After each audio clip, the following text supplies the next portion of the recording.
Already watching live. And guys, here we have, my name is Loris Ayu, I'm the president of Nigerian Student in Poland, and here we have, My name is Imelda.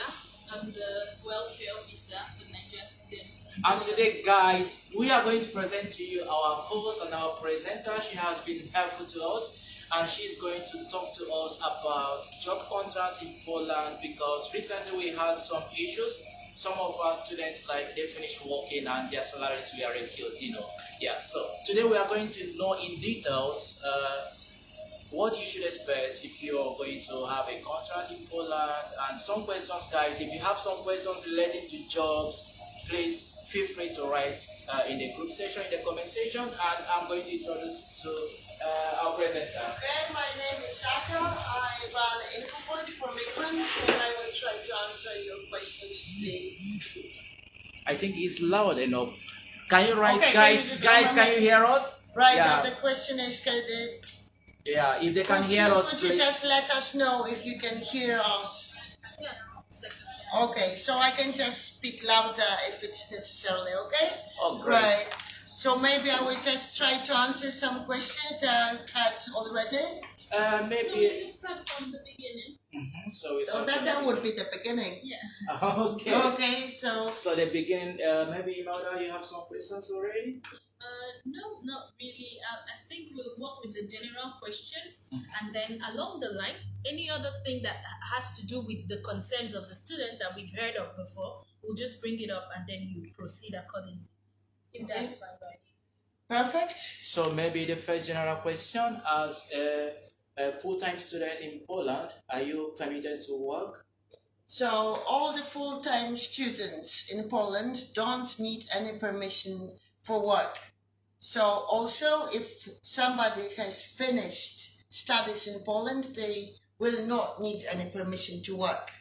So if you legalize your stay on the ground of your studies, that's fine. But if somebody decides to legalize her stay on the ground of work, not being a student, or maybe just want to stop studying for some time, the person will need permission to work in Poland. But I guess we don't have people like that for this moment, so maybe we will not go into details. Okay, and then the issue about salary, depending on the contract for the work. What are the causes of this thing? What are the stages to take? How can we avoid things like this, that people work at the end of the month, they are not paid? I think we had those issues recently. Yeah, so maybe to Okay, bring but it can we closer. just talk about it later slightly? I will explain like what to sign, what to avoid, right? So first of all, if you are given a proposal of work, so there are different types of those work agreements. Usually, somebody who hires you will just dictate that they wanted to have either just employment agreement or another type of the work agreement, work contract. So it should depend on the kind of work that the person will be doing, but in general, this is the employer who will tell you that you may have the work, the employment agreement or another contract. And of course, everybody should understand what is written in a contract. So whoever doesn't understand Polish may ask for the translation of the contract. So please do not sign anything that you do not understand. Doesn't matter if it is in Polish or in English, do not sign if you do not understand what is written in a contract. Because this is the biggest mistake that the people do, Polish people as well. They don't read the contract, they discuss the conditions of the work, and then they are disappointed. And in a contract, when it's signed, the worker is supposed to follow all the instructions that has been given. So basically, if I may call this short, there are different types of contracts in Poland. So could you state briefly, is it like a mobile browser? And so can you state briefly and the differences between these type of contracts? So in general, the best for the worker is umowa o pracę. employment agreement in general. I will tell you why sometimes students prefer not to have this type of the work agreement, but let's talk about it slightly later, right? So then we have umowa zlecenie. I don't know, I just put it as a just like, okay, so what the differences are?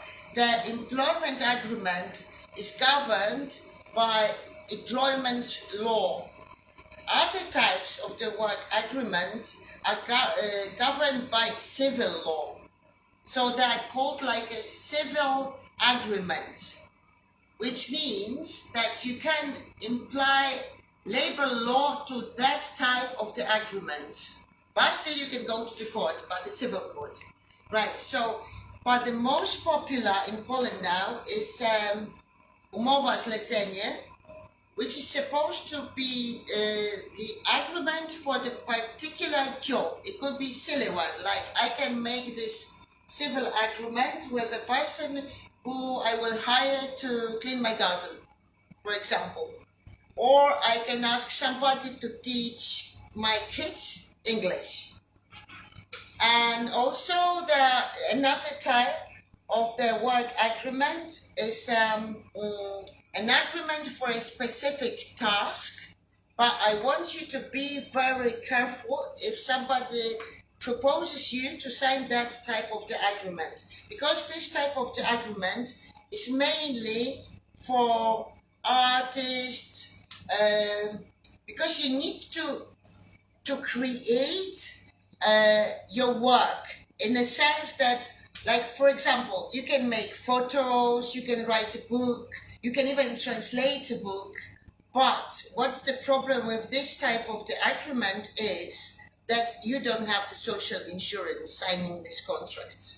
Okay. So the person will pay less taxes, but without any social insurance. And now going to this question that was asked some time ago, what is better for students to sign this employment agreement, umowa o pracę, or umowa zlecenie? What is better? As I said, that for the worker in general, employment agreement is much better. Why? Because the workers got the right for the paid leave, like also when for the maternity leave, for the holidays, they are full paid. But when you've got umowa zlecenie, when you do not work, you are not paid. But why students decide to have this umowa zlecenie? Because those money they will receive, they were bigger in a sense that for the students who are under 26, they are supposed to have a social insurance from university or from their own families if they are under 26. So that's what we call social insurance. This institution is called ZUS in Poland. So employers usually prefer to hire students because the cost of this worker is smaller for the person who hires a worker. So let's say that I'm going to hire one of you, then I ask you if you are a student under 26, and if you are under 26, I don't need, as an employer, to pay on your behalf social insurance because you've already got it. And also there is a Polish law saying that for the people under 26 there is no need to pay income taxes. So in general the student is cheaper for the employer than any other person. So, if I may cut it short before you go ahead, is it possible to first of all have umowa zlecenie, and later on you are telling the employer, maybe you have umowa o pracę in first time, and later on you're telling your employer, is it possible for you to switch my contract from umowa o pracę to umowa zlecenie? It is possible, and also some people who would prefer to have this employment contract would just force the employer to change it into that. So it depends on the conditions of your work. if it's like a constant work and you really have like a full-time job, the person should get an employment work. But if you work a few hours, and it's not like even if it's part-time, it still could be employment work, because like a full-time job is like 8 hours daily, which means like 40 hours a week in Poland in general, right? And when you've got this employment work, you are supposed to be paid more for your overtime or to have some days off. But when you've got umowa zlecenie, you are supposed to work that many hours as you've got on your contract. So it is just between you and your employer to establish the conditions of your work. So if you agree that you would work 50 hours a week, 100 hours a week, and you want to do it, that's okay, because this civil law won't just stop you. You are not protected by the labor law. Because when you've got the employment agreement, then it means that you may just ask for more money or for days off. So that answers the question that. Of course, you can switch one into another, but very often employers wouldn't like to give you the employment agreement, because then you are entitled to have some rights, to have your holiday leave paid, to have your sick leave paid for your maternity, whatever happens to you. Of course, you are not paid 100%, it is 80% for your sick leave, but still you've got the right to have it. But when you've got this umowa zlecenie, as long as you work, you are paid. You stop working, you are not paid. Yeah, so that answers the question that sometimes someone was asking, is it possible for a student who has this employment contract and he has 40 hours, is it okay for him to work more than 40 hours? He has two contracts and he's a student, and he has umowa zlecenie, and he also has umowa o pracę. He has two jobs. So one is umowa zlecenie. So in this place where he's got this umowa o pracę, employment agreement, he may work more if he agrees and decides to do it, but he's got the right to be paid more for the overtime, right? But when he's got this umowa zlecenie somewhere else and it works for another employer, it has nothing to do with this.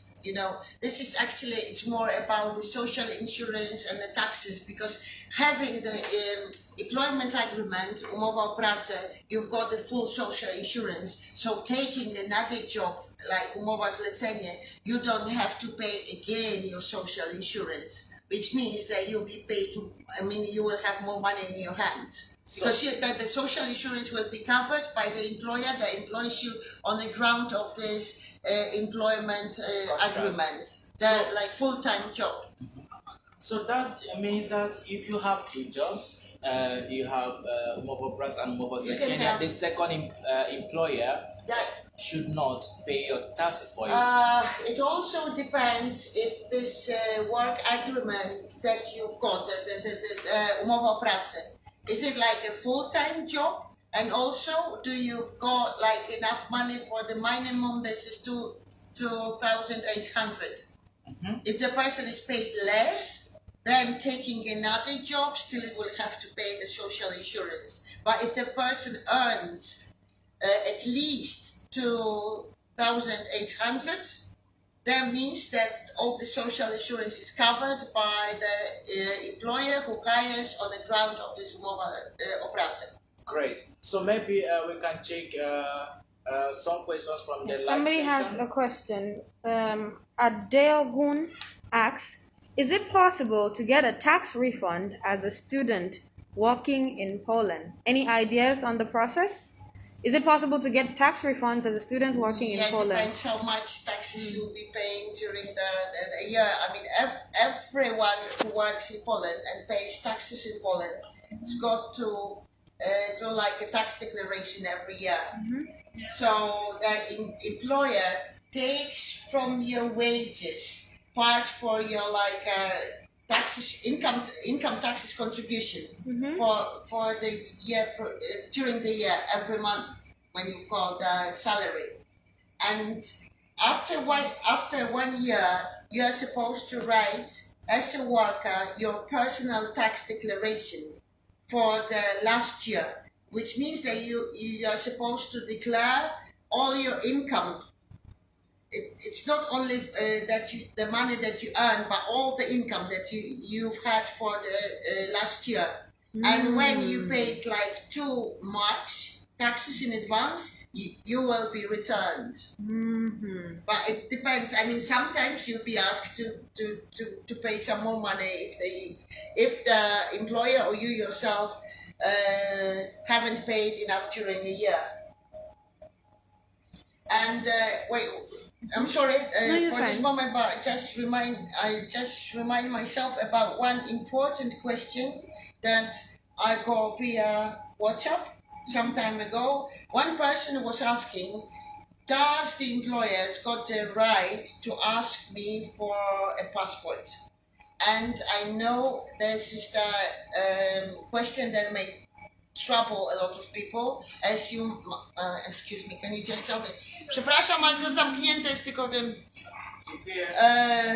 Right, so you might have heard about the human trafficking and the slavery job. The employer may ask you for your passport, and the reason for that is just employing a foreigner. Employer has to make sure that the person is legally in Poland. So just to get permission for work or to write this employment agreement, the employer may ask you for a passport as a proof that you've got like a current visa, or you've got, I don't know, the valid visa, or you've got the permission to stay, or maybe even the employer may ask you if you are a student and to bring some documents from your university, because if the employer is checked, he's supposed to have all the documents that, like employing students, the employer doesn't need to get the permission for work for them. So that means that it is up to the employer to prove that the person hired by him or her is a student, a full-time student. So may ask for a passport, but of course do not let anybody to take away the passport from you. Okay. Because when somebody is hired and taken the passport, is just like a human trafficking. Okay. Okay, so if I may ask, coming again to the issue of the passport, at what time is the best time to have this passport? Because usually employers request for these passports after the recruitment process, after the interview, and you are sure that you've gotten this job, and they are offering you this proposal that we would like you to start on a so days, and you've been hired, you've been accepted for this position, but requesting for these details in the first place before the recruitment process. So I think it matters, like someone is just calling you for the first time and telling you about a job and is requesting for your passport. I mean, there are no general rules about it. I mean, the reason that somebody may ask that question straight from the beginning, I mean, as an employer, could be very simple, that the person just wants to find out if there is any point just continuing this interview, because if the person is not legally here, there's no point to make an interview or asking any questions or just considering hiring the person in the future. So I think that this might be the simple reason, and it's not very suspicious. The only thing that I do not like about the employers, that you might have heard it from some people, that as long as you don't have any card in Poland, you can't be hired by us, which is not, I mean, It's not entirely true. These are preferences of companies, but according to the Polish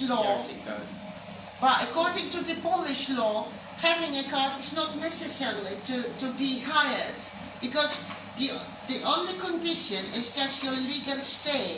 So it does not really matter if you are here on your visa on the ground of your work, if you are just as a student here, or you've just applied for the temporary stay and only you have a stamp in your passport or any other document proving that you've been applying for the residence card, they should be enough for the employer, because this is what legalize your stay here according to the Act on the Foreigners, that the stamp on your passport during that's all the period just that you are waiting for a card.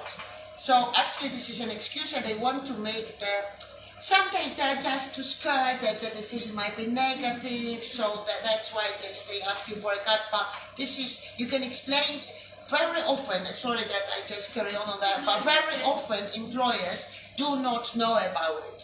So this is not their bad will not to hire you, but so I would just propose maybe to inform your future employer that just your stamp legalize your stay here, and the person should not be afraid to hire you, even if you don't have a card, because you've got like other documents for your legal stay. So it would be worth explaining your situation to the future employer, I guess. Okay. You wanted to say something? Yeah, I wanted to ask, what if you do not have this stamp and you only have the Application form. yeah, like you have the Confirmation. confirmation that your case is being processed, like you Yes, show them the website and everything, but So if you apply it by post, for example, and you are still waiting for a stamp in your passport, you can do, of course it's not enough to show to the future employer this, this piece of paper from the post office that the application form is being sent, but either you can make a print screen from the website that you can log in as a foreigner to check your status of your case, or you can ask the immigration office to give you a document even before having a stamp that your application form has been registered into the system, and there'll be a date when they just put it into the system and that your application form has been delivered. So that should be enough for the employer as a proof that you've already applied for the temporary residency.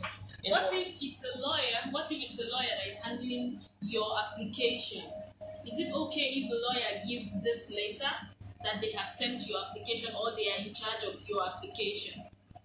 I don't really Like if it's an immigration lawyer, immigration lawyer, like a office immigration, or the person working in immigration office, or there's somebody that's just Somebody that advises you. advises. yeah, like a lawyer, a Mhm, registered and a legal lawyer. Yes. Is it okay if this lawyer gives such letter to show that your No, really, because I mean, the lawyer is not entitled to. I mean, the lawyer can just write that this person has been applied, but it's not like official document. I know now what you mean, but it would be much better to get a document from the immigration office, from the voivodeship office, with the information that they received your application form. Because I'm afraid, I don't know if any lawyers do it, but I'm afraid that none of the lawyers would do the type of the document. I mean, they would do a lot of things for the money, I know, but I mean, but I wouldn't expect any lawyer to do it, because it's much better, and this is for free. You don't need any proxy. You just write a letter to the immigration office with a request that you need, just like the official document, just to prove that your application form is being delivered to the immigration office. yeah, and sometimes this letter takes like forever to come out. I mean, do it as a registered letter, and they do have to answer. Don't do it via email. Don't do it via internet. Do it and just on a sheet of paper, and do not forget to sign it, because the document that is not signed in Poland means nothing. So if somebody sent a letter to the immigration office and forgot to sign it, it's just like no letter at all, not existing. Voilà. Okay, so I want to start by saying I've been in a similar situation where I didn't have a stamp, and I was told to go get a stamp or some sort of proof, and I did go to the office asking for this proof that I have registered and I'm applying for the card. I'm waiting for a decision, and the person there told me that my case number is enough to prove that I have. And I went back to the employer and they said no, that even if you have a case number, so does it mean the case number doesn't matter? I mean, because for the employer, just the number of your case really means nothing. It means something for this migration officer, as the person can check it on the system, that what the status of your case is. But unfortunately, I think what happened to you, because when you register for a visit to the migration office, they usually ask the person, what's the purpose for this visit? And they are very often very rude, and they don't want to answer any extra questions, or they don't want to write any documents or anything. But if you just send them a letter, register letter, they need to reply at least, or at least you will have a letter from the migration office saying that there will be official letter, and then will be written there that your case number is blah blah blah, and there'll be official letter. But when you are told that your case number is, it really means nothing for the employer. So I have some issues coming back to the question email that raised that you're getting this confirmation from your employer, and that should be enough for your employer from your lawyer who is acting already as your proxy. So I see that it's going to be kind of complicated if you already signed a proxy document to your employer and you are now requesting for this document from the immigration. If you've got So what I mean in this sense is it that if your proxy is already, you are going to tell your lawyer to please request this document on your behalf, or you are going to request it yourself. So I doubt the possibility of the immigration responding to you even though you already have a proxy. For the people who decided to have a proxy, a lawyer, or could be anybody, it doesn't have to be a lawyer, your proxy. The proxy could be somebody from the NGO or even your friend. The thing is that as soon as you inform the migration office that somebody represents you and's got like the address and the contact data, all the documents will be sent to your proxy. So that is why really I advise to the foreigners in the very beginning, when the case is not complicated, do not take proxy, because you spend the money on nothing. They take the money from you, and they usually take the money just to fill in the application form, that you can do it yourself, because it is even written in English. And also you can go to any NGO and they will do it for free for you, without any money, without requesting for the money.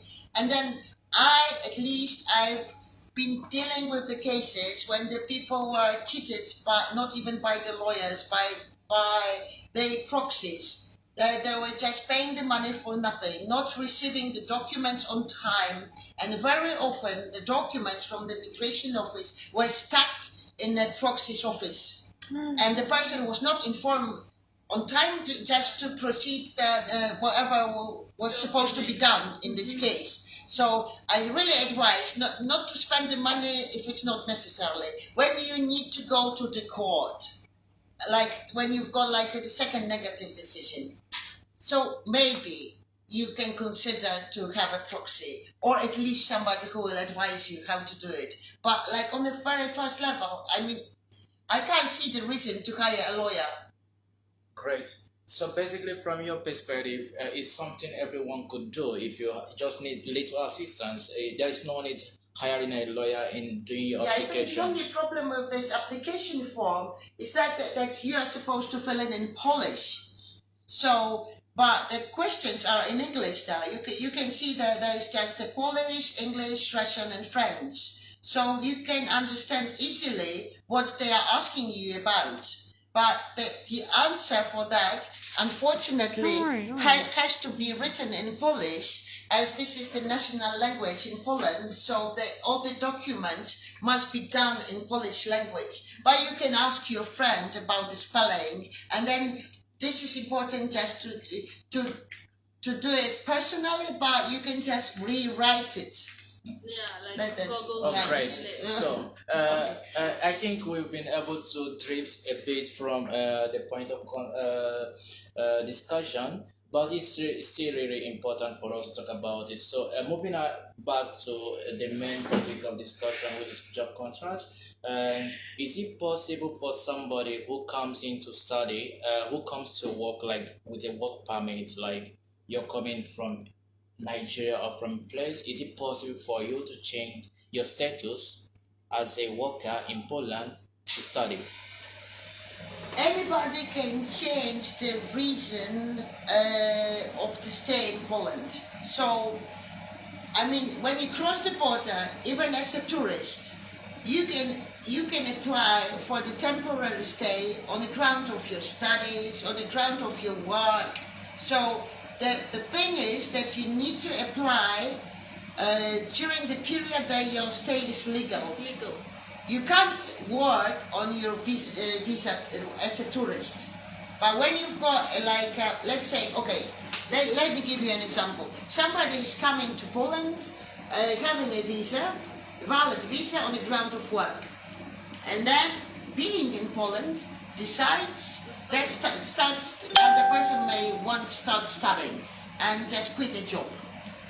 And as long as it's gonna be like full-time student, they'll be all right. What the person has to do, has to just to apply for the temporary stay on the ground of her studies. So that means they has to apply to the immigration office and prove that is going to study in Poland as a full-time student. And the opposite as well. Let's say that somebody has come here as a student and for some reason can't continue that. I don't know, the reasons can be different, not enough money for the school fee, whatever, and wants to stay here, they may just change his purpose of a stay in Poland into on the ground of his work. But what you need to remember, that not being a student any longer, the person will have to get work permit first to start legal work here. So it is much more comfortable to be a student and work because you don't need any work permit. But it is also possible to stop studying, having a work permit, and stay here, just stay on the ground of your work, not continuing studying. So it's not a problem, but just you need to apply, and remember to apply at least on the last day of your legal stay, because if anybody's got a gap in the legal stay, that means that unfortunately will have to leave Poland. So the application form on whatever ground, studies, work, marriage, whatever, has to be done during the period of your legal stay. Yeah, and then there's this other one about that, with the rule of coronavirus, Pandemic. the pandemic, the government allowed that even if you're valid and your stay expires, you have Yes. 3 months extra. What Yes, about that? yes. This is true that during the pandemic time, all the visa, long term, there's only long term, Yeah. visas, temporary stays, they are extended automatically.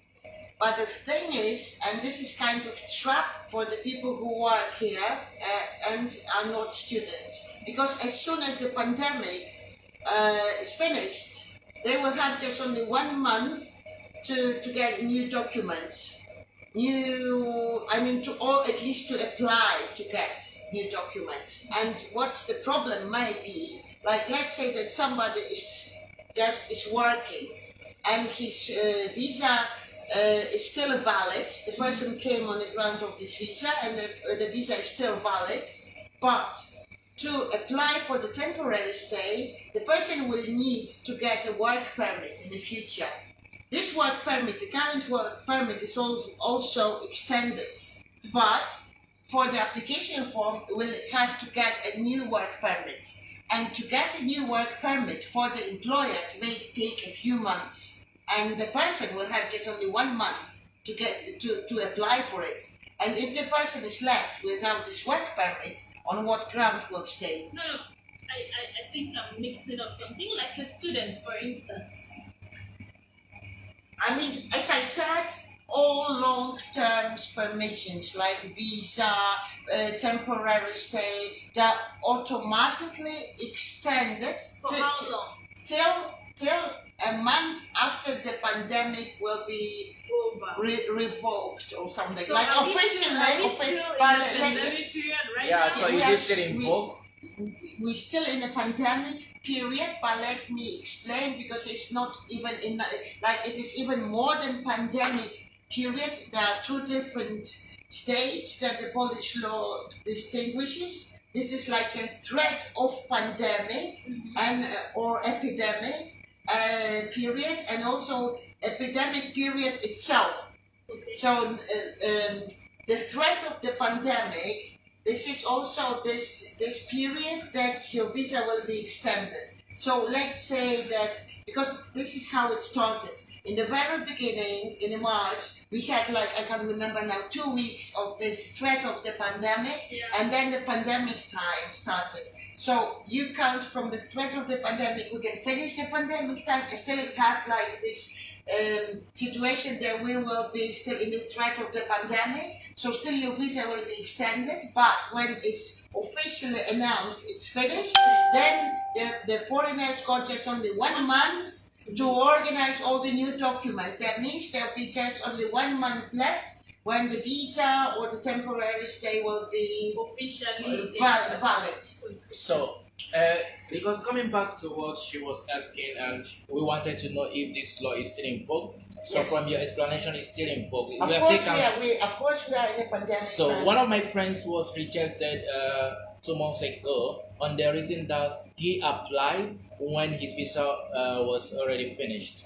Whereas I'm afraid, because this is two different interpretation of this law, and unfortunately some of so this about this he had I know what I mean. So sometimes the foreigners may hear in the immigration office the one interpretation of this law, which in my opinion and other people's opinion is not right. It says that when the person came to Poland before the pandemic time, the visa and the temporary stay may be extended. So I guess there was this case like that the person was asked when entered the Polish border, and if it was after the pandemic period has started, the person was refused to have still the valid visa. But I think the person may just easily, if the negative decision was like that, I would just appeal it, because I know at least some lawyers, they would just agree with me that it does really no matter if the person came to Poland has come to Poland before the pandemic time has started, or during the pandemic time, as long as the person's got long-term permission or long-term visa. Because for the short term, it's the law is it can be you can't just revolt. You So, can't just like if I did get you right, could you please explain better about the interpretation of coming during the pandemic and coming? If I understand what she means exactly, she Yeah. means if you have a long-term visa and you came in before the pandemic, This is for sure, Yeah. and even after. and even after the pandemic, but we are still in the pandemic Yes. right now, Yeah. meaning even right now, even though your long-term visa has expired, you are still valid. Valid. It should be, yes. It But should this be person valid. came during the pandemic. So meaning Yes, he is even still if- valid. So she Yes. is asking him to appeal. Yes. And this appeal should quote the law that says that during the pandemic, I am still valid. In fact, even right now, he is still valid. But I don't get it. Do you Like, understand? immigration knows the law, so why would So they that in is the why first you place? draw their attention to it. When you put them by the law, they will have no option than Yeah, to you need follow to it. appeal. If the person's got already a negative decision, the person just has to appeal. Using that particular law. Yes, exactly. Very important. But I Has mean, the person done it? I think he did. But I'm just kind of concerned about like why would immigration in the first place give this kind of decision since they know this is a law. This is something, I mean, is everyone knows about it. So I don't want to be rude and saying what they do at the immigration office, right? I don't really want to give you some examples, but very often foreigners are given misleading information now. Because you must know what the official policy in Poland is. Actually, we don't have an immigration strategy now. We have the right-wing government, officially not very friendly to the migrants, but still bringing the biggest number of migrants to work here in the European Union. But officially, they are just like they want to appear as those who are against an immigration. And of course, this immigration office is just ruled by, uh, okay, it has to follow the official policy of the government, right? Yeah. Has to follow. So very often, and if I can say it openly, do not trust in everything what you can hear in the immigration office, please. Do not trust in everything because very often I don't know if intentionally or not, but very often migrants are not given the right information at the immigration office, I'm sorry to say. Because this is supposed to be the place that the people should just get the right information, but unfortunately it is not like that. okay, so I think that has been answered. And going back to the job contracts and everything, recently I think you are aware about it that we had a Nigerian student who was working in a company and he decided to quit this job, and the employer didn't want to pay his money, and it was taking a long time until we had to come to you to assist. Mhm. So why it is very important to have work agreement, doesn't matter what type, because that there be written the conditions and also how much you are supposed to be paid. It's much easier to prove that you've done this work. So what to do if your employer doesn't want to pay you?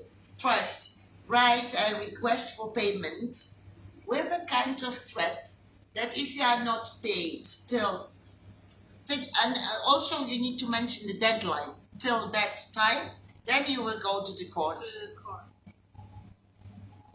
And very often it works in a sense that if the employer's got just only this request for payment, from my experience, not my own one, but from the experience of the foreigners that I've met,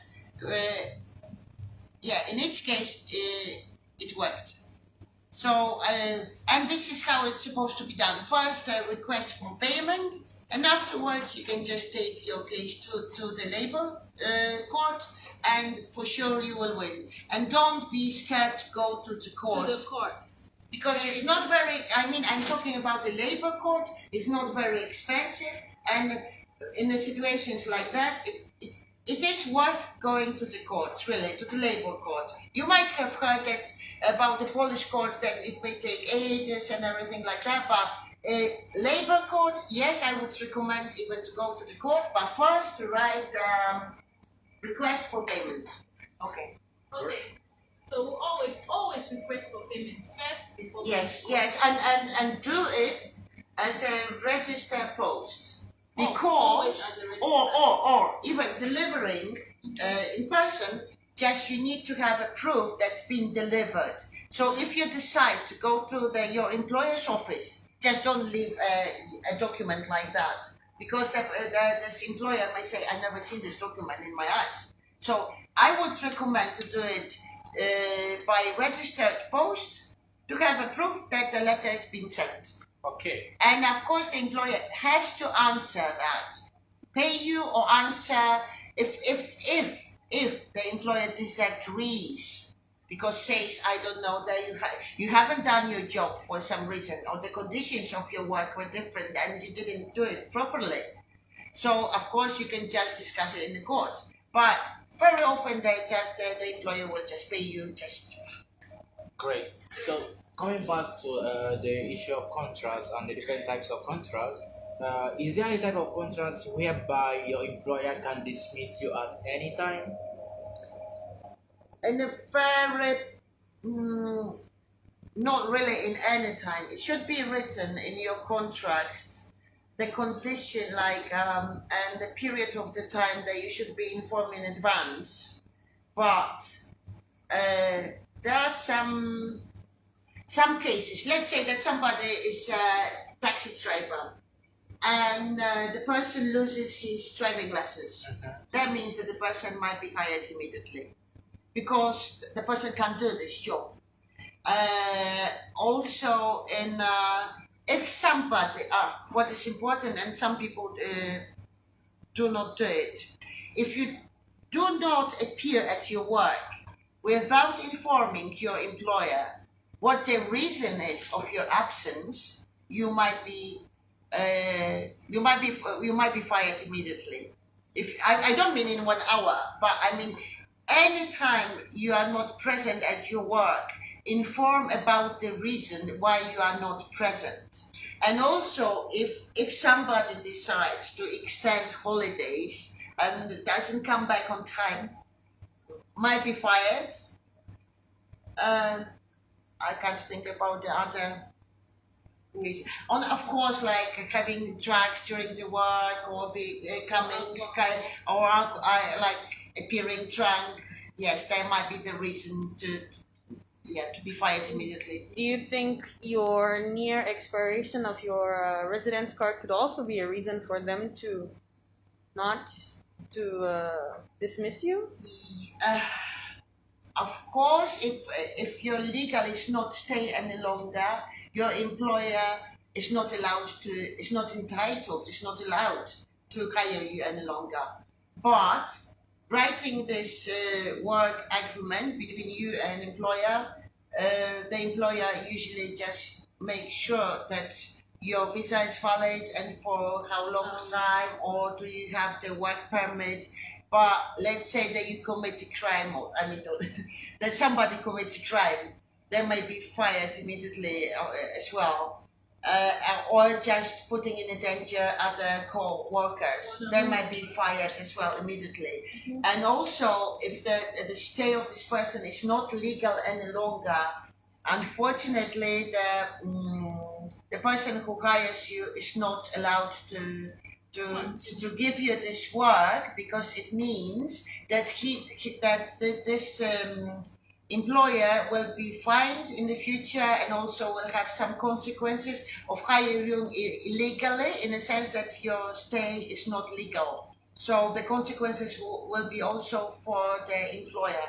So that's why the employers may ask you for the passport or any proof that your stay is legal here. So, coming back to this, in the case you have your visa, your TRC valid, and you get a job, but your passport, your national passport, for instance, my passport from Nigeria is not valid.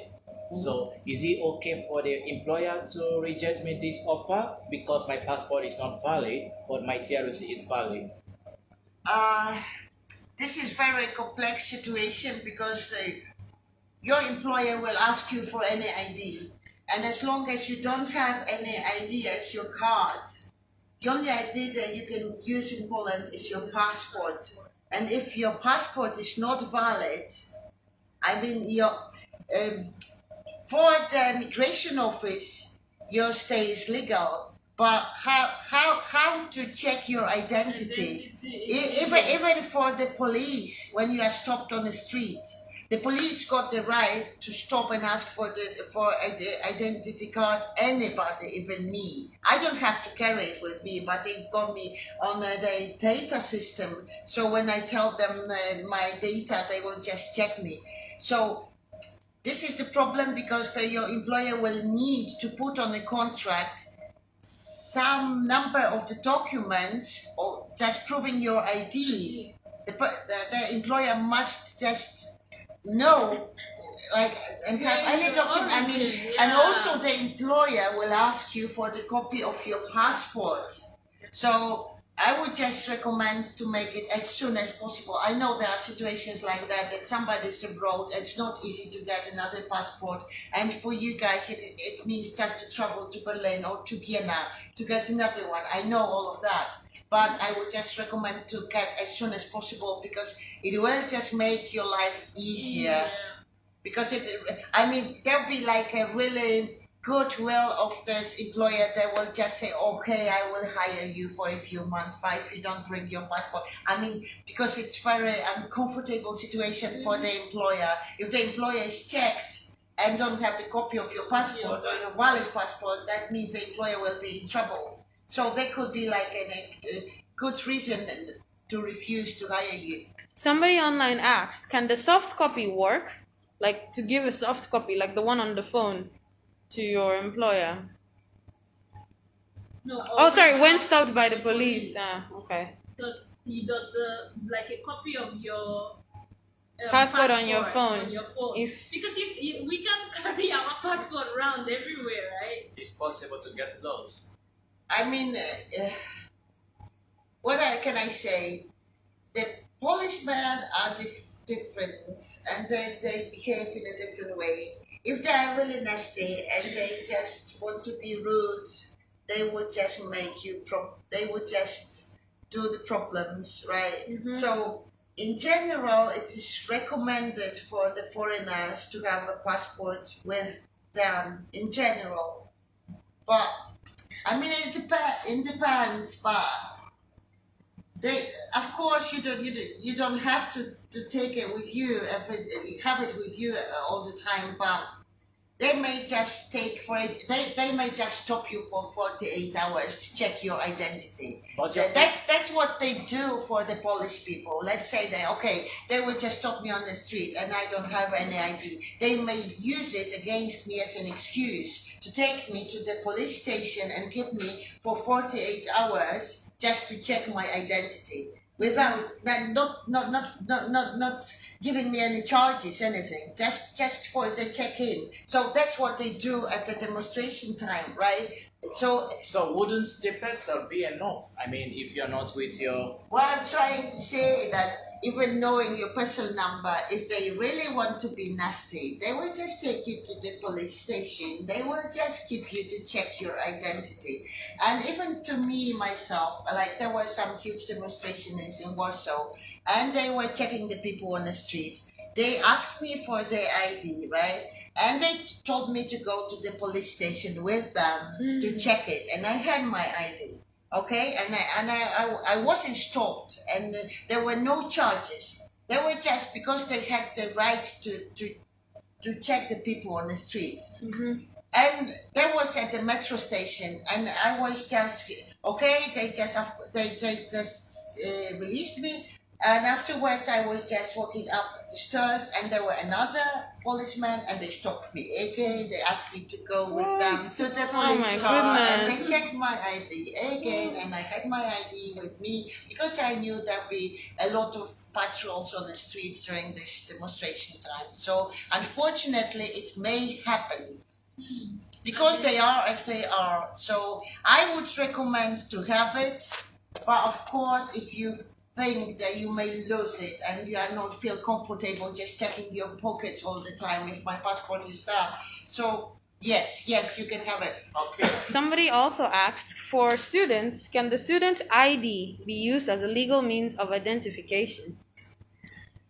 In some places, yes, you can use any document that you've got your photo.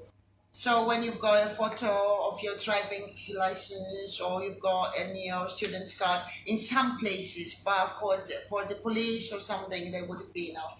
Like wait, let's say that you are traveling and you've got a train ticket, and we also ask to prove that the ticket is that's your name on your ticket. Then your student card will be enough. Your driving license will be enough. But I'm afraid in some institutions it will not be enough. They will ask you for a Passport. identity card or your passport, sorry, or just ID like a card for the foreigners. Like we've got ID like for the Polish people.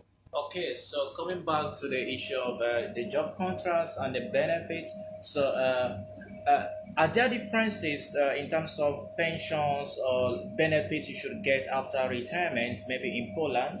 If you have a mobile operator, for instance, and this person has a mobile Slovenia, and I've been working for maybe 20 years or 30 years, and after I got retired and I want to stay in Poland. Right. So uh, most of the social insurance, like disability pension, like elderly pension, like for if you want to get it for in the future, it should be covered by your employer, even when you've got mobile zlecenie.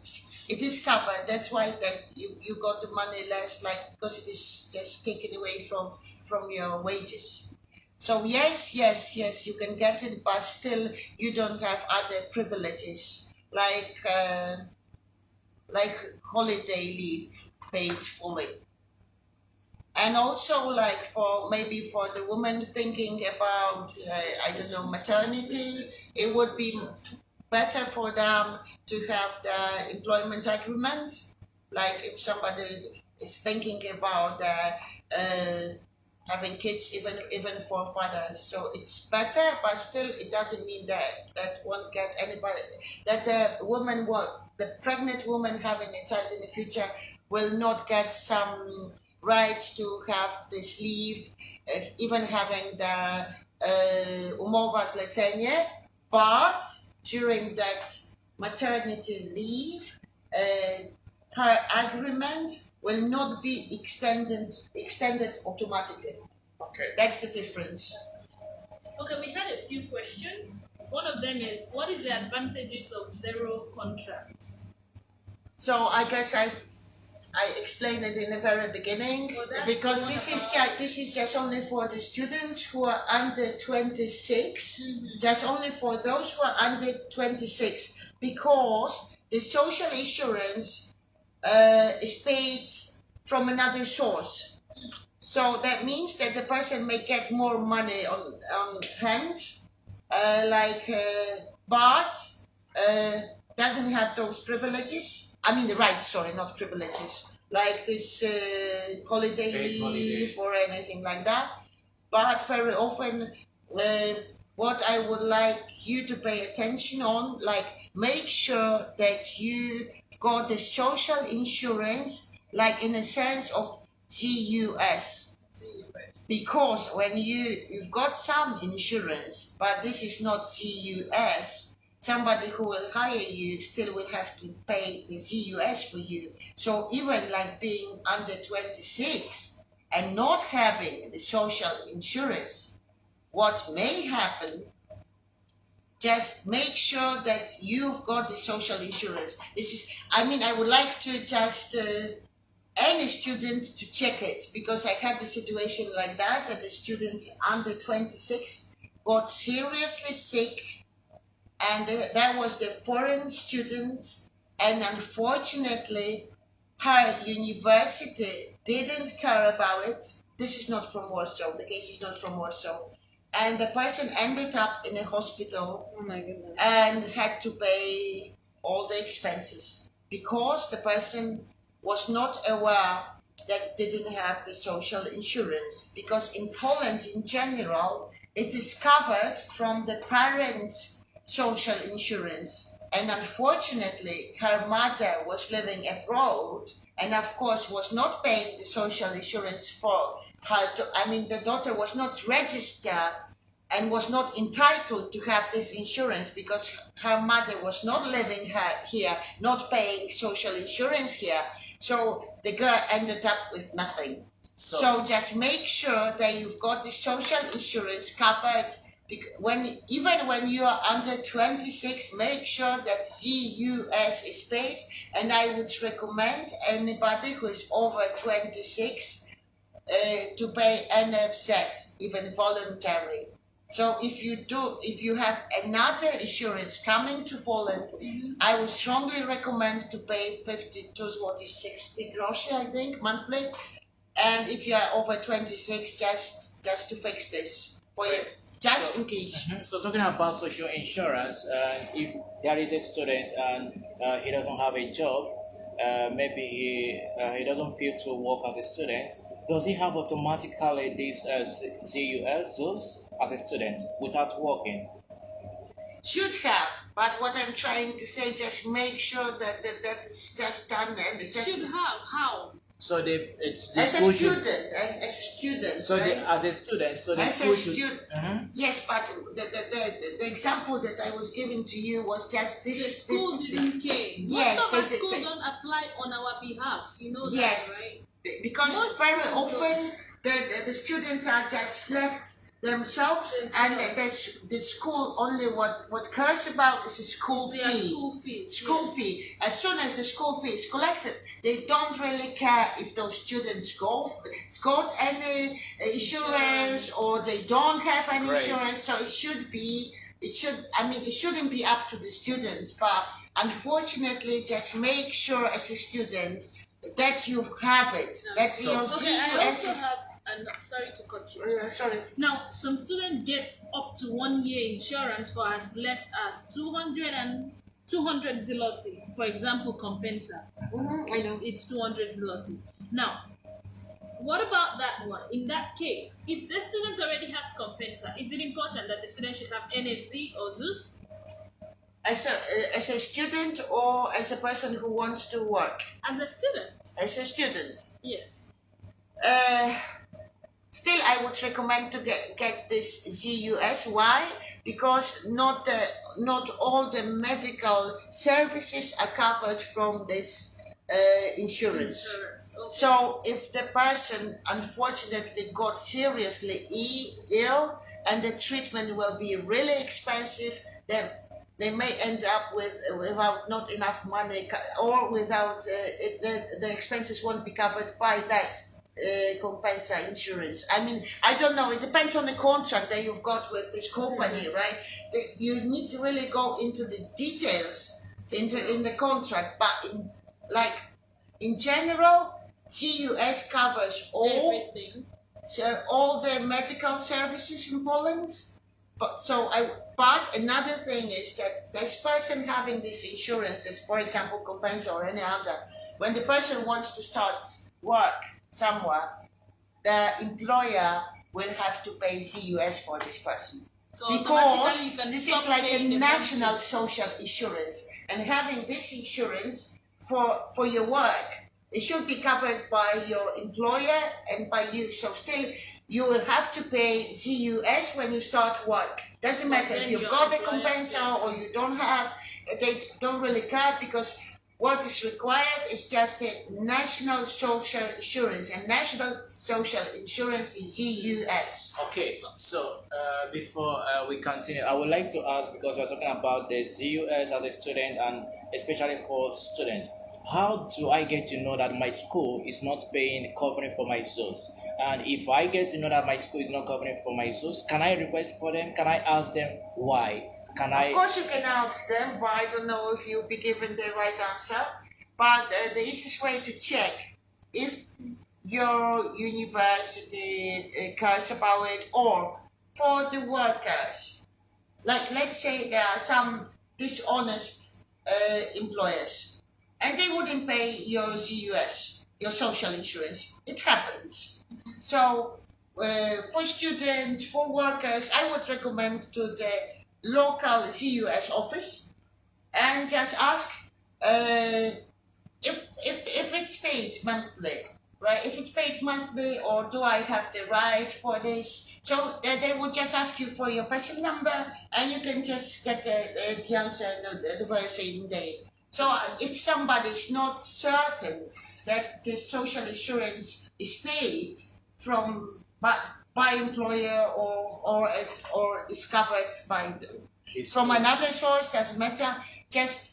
I would just go to this local office and ask. Okay, that being said, I have a question. Now there is a student that he has an insurance quite alright.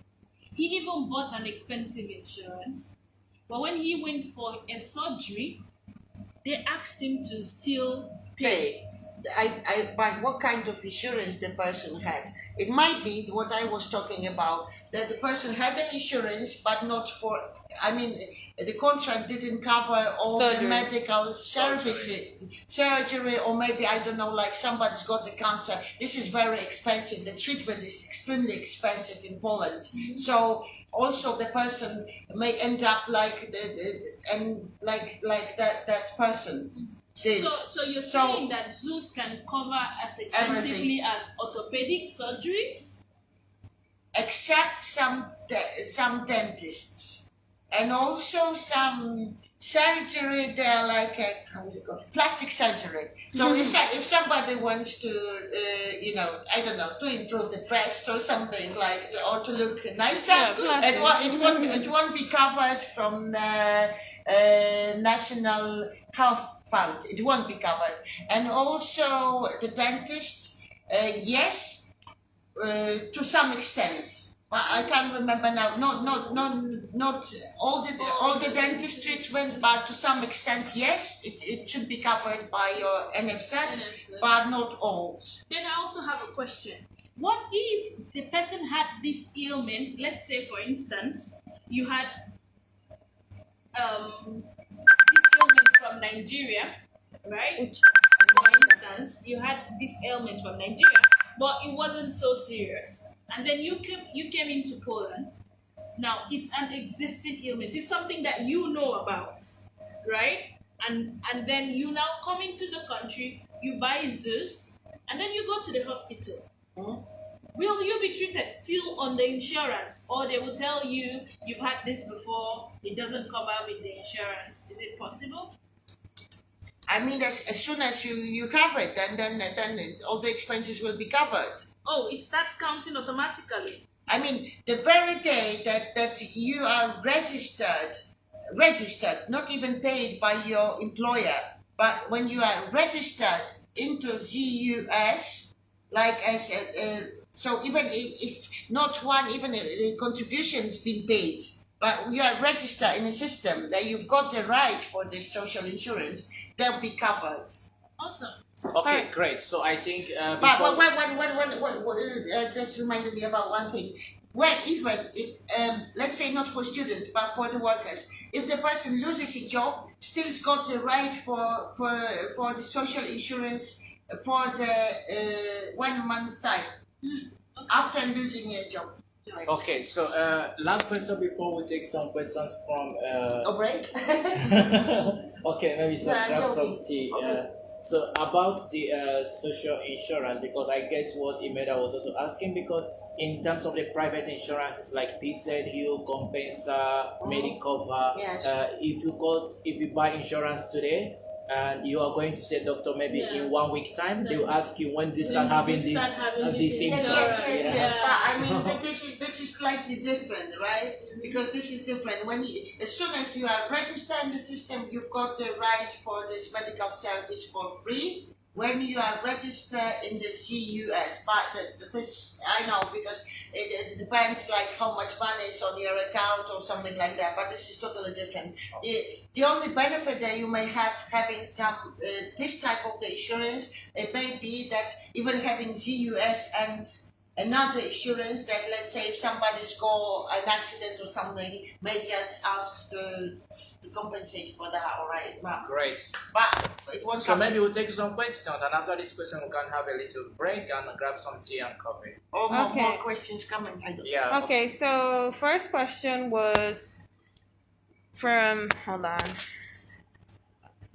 someone. They asked if teachers in Poland have any privilege from the Polish government. I wouldn't recommend to have this profession. They are badly paid. No, I mean, what kind of privileges? I don't really understand. Like not working 40 hours a week or something like that. I don't know, the person didn't say, just asked. But Okay, just can we The tell? benefits like holidays and health. I mean, yeah, I mean, the full-time job is not 40 hours a week, but I've never been a teacher and I don't want to be a teacher and I don't know how it looks like. And I think the full-time is, can't remember now, 18 hours a week or 18, 20 hours. 80, 20 hours, right? But they are going to change it soon for 20-something. But unfortunately, the teacher usually works long hours, even doing that the work home, like so. Yeah. So those 18 hours, this is the time that the teacher spends teaching, Only in giving lessons, but not really doing the work.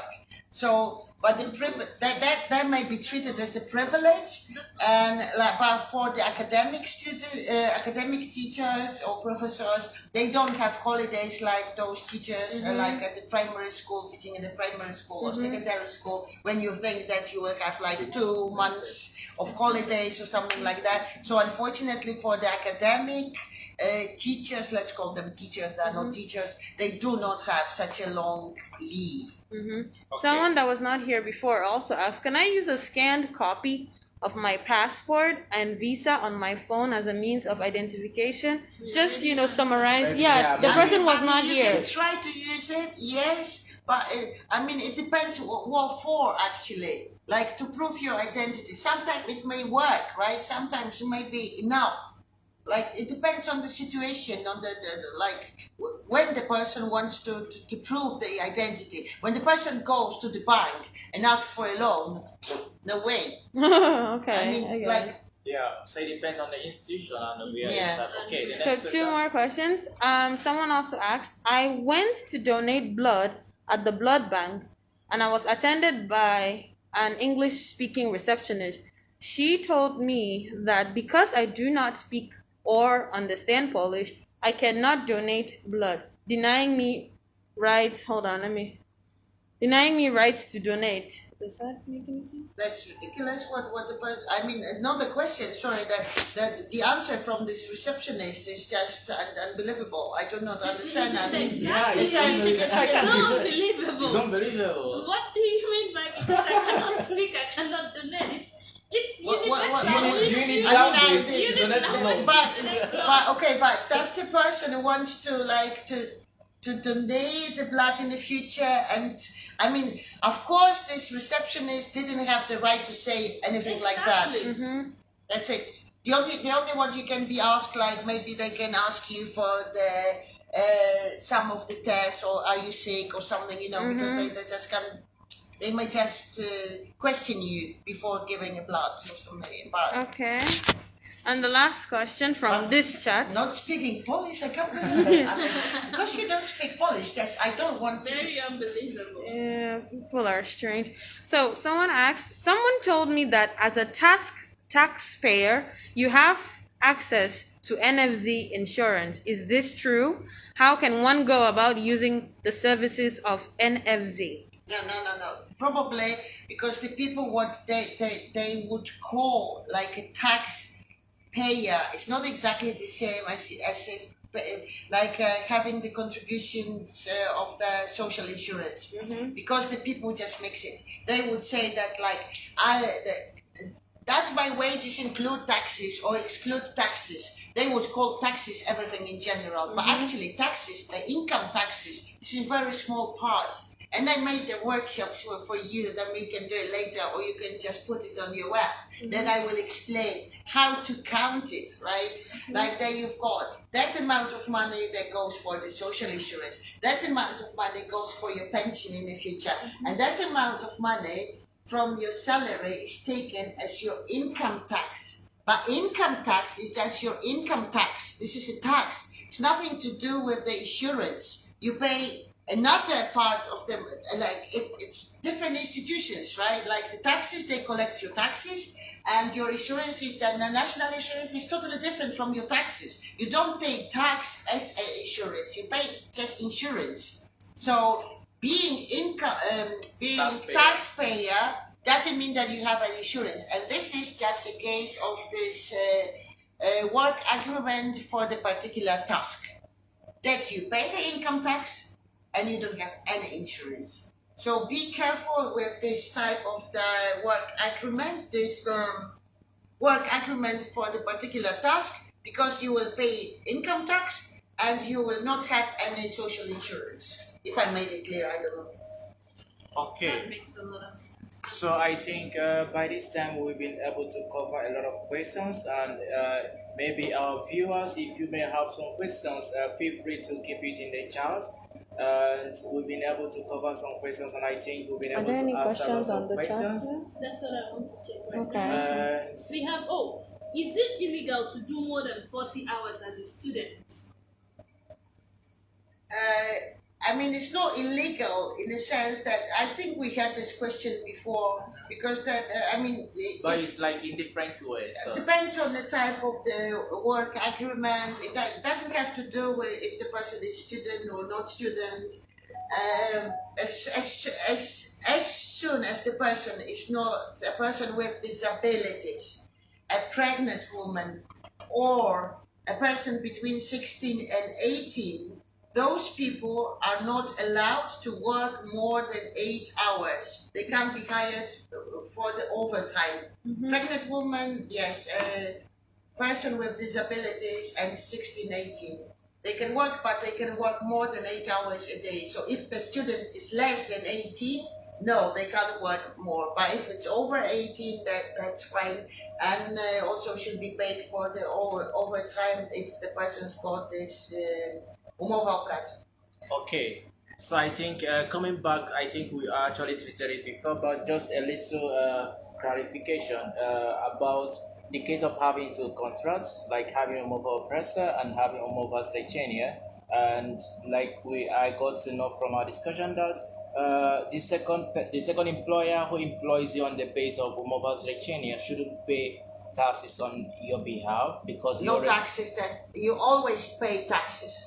Whatever income you have, whatever job you have, as the taxes, you always pay taxes. You're asking about insurance. Okay, so the second employer shouldn't pay for suits. As long as the person who's got the first job, they would. The mover. No. But if the person's got like the person earns more than 2,800, that the second job, the second employer doesn't need to pay the social insurance. But if the person earns less in the first job, that still needs the ZUS has to be paid. So irrespective of how many jobs you're doing in Poland, there should be income taxes always paid. Yes. Any income you have, you need to pay the taxes. Any income, unfortunately. And since August, this floor law introduced. So now, even if you want to open a bank account and you've got more money and they treated you in a suspicious way and they want you to prove what the source of your money are. Okay. So what's your income? What the source of the money, right? Okay. So when you've got the casino, you've got to pay the income taxes as well. Yeah. So finally, guys, we really appreciate this section. We've been able to cover lots of questions and concerns from our students.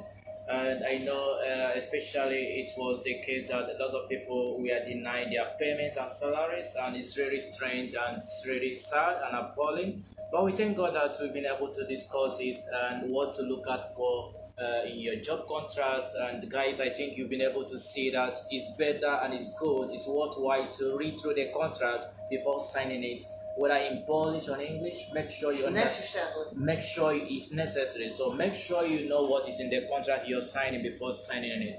And if you do not understand Polish, ask for the translation. Everybody's got the right to have it translated if you do not understand Polish. And the contract has to be written in a language the worker understands. It doesn't need to be your native language, but the language that the worker understands. In this case, English. Could be English, French, whatever language you understand, or Igbo, whatever. Just write the contract in the language that the worker understands. In other words, the employer is allowed a number of time, at least period of days, to get a correct translation. If in the case that the employer cannot speak the language that the person, then the employer has to ask to have it translated. Okay, and that is a cost on the employer, not on the employee. It should be, yes. Okay, perfect, guys. So one important thing apart from this job limit that we learned today is that as far as you are living in Poland, whether you are a student, whether you are a worker, because we do not know about unforeseen circumstances. Make sure to register either with ZEUS if you're under 26 or NFC if you are above 26. Very important. Just make sure to do that. Put yourself safe, and if you are a parent, put your family safe as well.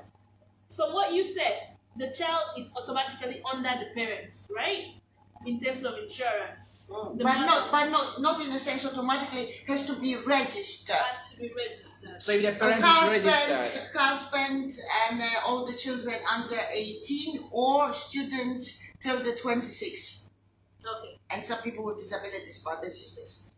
Okay. So guys, thank you so much for today, and we have a short break. And if you have some questions, please feel free to use the chat button. Feel free to drop it in on our Facebook chat, drop it on our WhatsApp, on our Instagram, and thank you guys for this moment and for joining. If you have some questions, and we would like to thank our presenter.